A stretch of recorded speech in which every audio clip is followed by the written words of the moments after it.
Here at Everyday Driver, we're big fans of the E90 series BMW M3. However, there are two other cars that claim to be even better driver's cars than the M3. One is the Mustang Boss 302, and the other is BMW's own 1M. We wondered if either car might be a better choice. I feel like the M3 is just that much more of a usable car. It is so close, so close. If you're getting a Mustang, it has to be a Boss 302, period. Now this can't hope to compete with an M3 in refinement, that's not what it's about.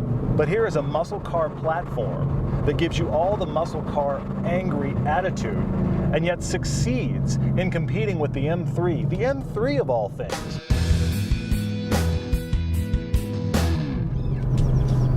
This is our new friend, the BMW 1M, a black one, which I've never seen before, and I like it black. Only made for 1 year, 2012, so every one of these you might buy is a used car. BMW caved to the consumer demand for this car worldwide, and they actually built almost 3 times as many cars as they were planning on. This is more than a comparison to the M3.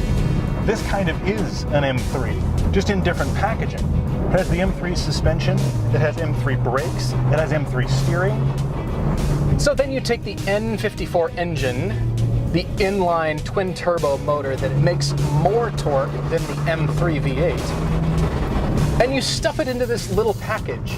It's 4 inches shorter in wheelbase and 300 pounds lighter. This is BMW's way of building a hot rod.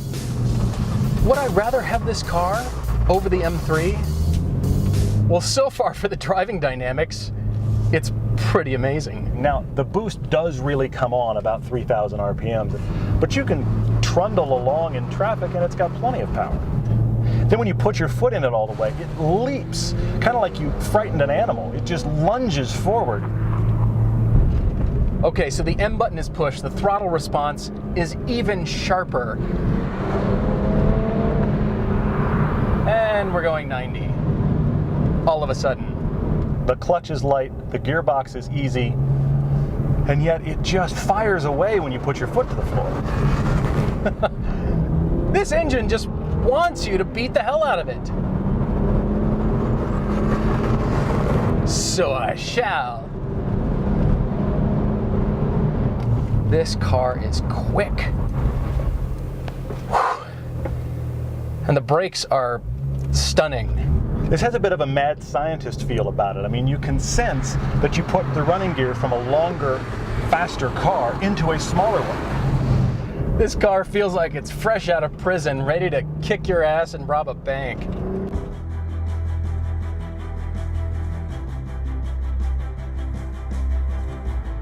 When you've got a hot rod of a car, of course you have to tweak it. And the Bavarians must have been drinking very heavily when they did.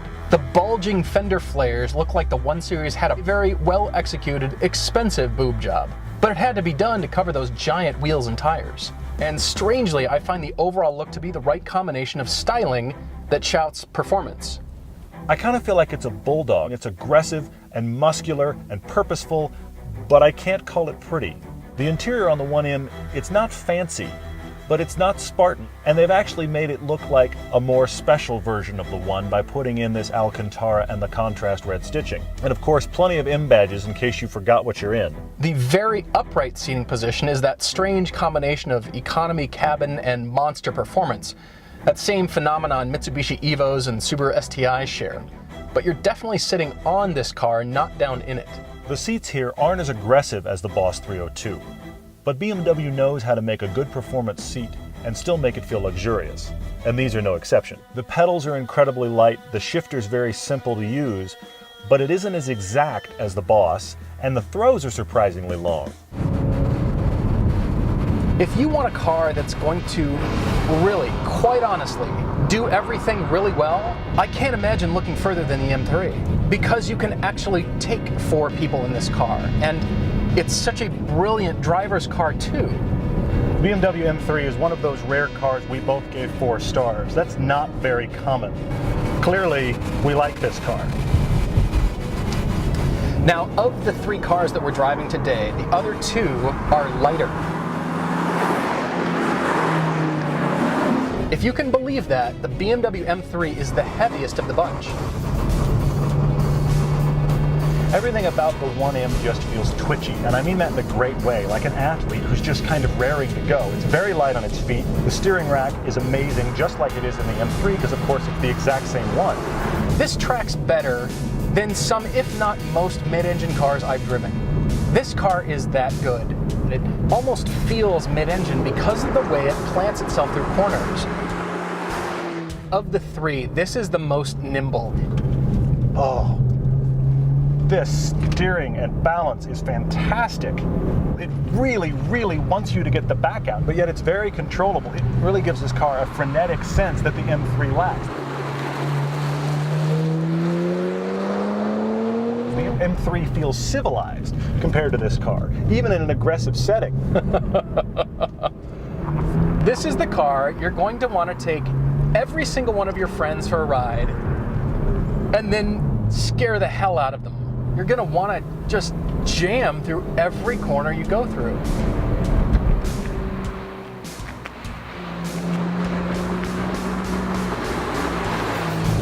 It rotates so easily, it makes the M3 feel big.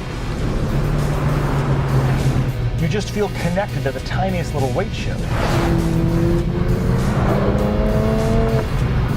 How can you not just giggle every time you drive this car? You know, sometimes we describe cars as having character, and it's difficult to define what that means. But often that just means the car's quirky. And in the case of the 1M, it has a whole lot more character than its bigger brother. Pick your amusement park, and I guarantee you this car is better. The M3 is like the successful older brother, which makes this the angry, trying to prove himself younger brother. Kind of the kid who wants to get in fights. Now, of course, it's not as usable as the M3. You can't get the good dual clutch gearbox. You can't really get your family in the back. I mean, this is just kind of buying a 2-seat enthusiast car, and of course, that's the point. The problem also is the fact that you better bring a bag of money to get one because everybody knows they're good and there's not very many around. Would I take this car over the M3? Well, wow, this is so much fun to drive. It's even that much sharper than the M3. I'm just wondering if you'd need a second car. Just something that isn't quite so balls on fire around every corner. I mean, the M3 is a fantastic car. There's no getting around it. And yet this is just a lot looser and a lot more fun.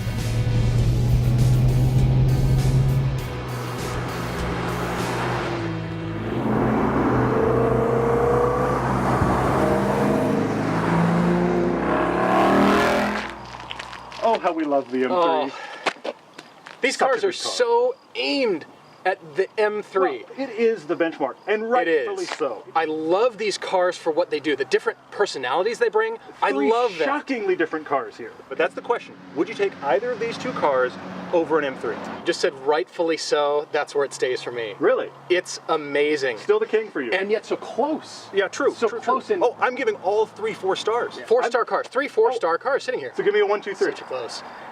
M3, 1M. Not a whisker behind is the Boss 302. Interesting, interesting. 4-star cars, all 3, that's never happened. What's your order, though? I'm actually going 1M. Because I'm not surprised. It's visceral, it's got that light, easy handling thing that this actually, believe it or not, the M3 almost feels staid compared to the 1M. Which and that's is crazy shocking to think about. That's crazy to say. I really like the Boss, but it's third for me, and I have to quantify, it's a great car.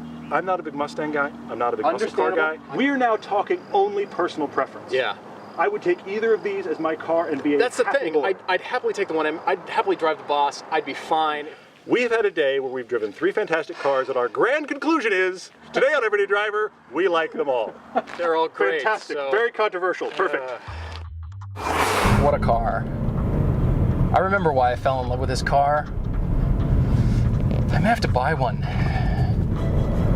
It's so hard to not like this car. I would own this car. The problem is BMW M3s and 1Ms exist. Ignore every version of the Mustang being made right now with the exception of the Boss 302. And if you want a Mustang, if you like muscle cars, run. Don't walk, run to the Boss 302. I knew BMW built great cars, and now I know they build great hot rods. What a fantastic little car. Yeah, this is a lot more active, and for me, that's quite a bit more fun.